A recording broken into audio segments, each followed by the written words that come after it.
Kentut, aku datang bawa makanan. Be. Wah elah, ada demit sawah. Itu apaan, Be? Makanan bang. Makanan. Emang lu gak puasa? Yung longcong buat emak gue ini buat terbuka. Be, ini amalin aja, Be, buat sama yang warga membutuhkan. Bang jam tuh emak gue.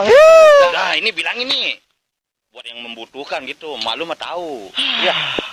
Banyak-banyak beramal bulan puasa mah. Iya, udah bilangin aja malu begitu. Iya bang.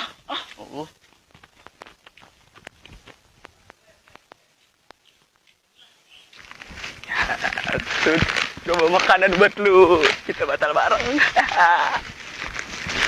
War, Bang, bawa apa ini?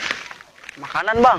Bawa makanan, emang lu gak puasa? Ih, bukan buat saya bang, buat kong saya lagi sakit. Nih, biar lu sama engkong cepet sembuh, terus Iya. lu juga dapat pahala banyak bulan Ramadan. Iya. Udah ini amalin aja. Ih, ntar kong kita makan apa bang? Kalau lu suruh minum air aja dulu. Ini gue juga habis mintain ke warga ini. Ya. Iya. Udah, Ya biar udah. amal lu banyak. Udah.